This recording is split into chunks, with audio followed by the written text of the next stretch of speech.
Kadang-kadang kan, sebab ilmu ni boleh putus kawan tu. Okay, ini abang nak cerita satu kisah benar. Ni satu seorang sahabat abang bekam dia tanya pasal ilmu overlap. So abang rasa macam malas nak ajar dia. Sebab dia memula dengan tamak gairah kan. So tanya, aku cakap, kau pergi masuk arah dulu, kau belajar lu tebus keluar sebahagian. Proses dulu, kenal dulu.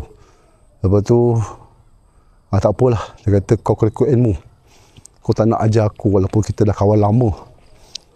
Dia cakap tak apalah, kau join MBA, kau pergi kelas. Lepas tu dia pun pergi kelas. Masa tu tak silap abang, dia pergi kelas kat Bangi kot. Okay, dia pergi kelas kat Bangi. Lepas tu dia kata, kau tak faham juga. Cakap, betul budak ni aku suruh pergi belajar dulu, masuk arah nu, kena arah nu, kau nak paksa-paksa aku pula. Okay, abang fikir macam mana aku nak cerita kat kau. Okay, dia pun pergilah masuk arah nu, dengar cakap abang lah. Lepas tu pergi pukul 9, melenggang lah masuk arah nu buka pukul 9. Lepas tu, apa pasal ramai orang ni?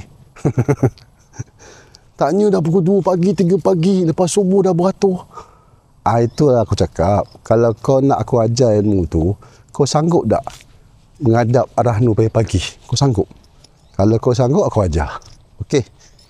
Kepada sahabat-sahabat yang sanggup, yang ada masa nak uruskan arah nu dari segi overlap, kenaikan harga, kita pergi tukar surat, dapat duit tu, jangan derhaka, boleh join MBA, pergi belajar.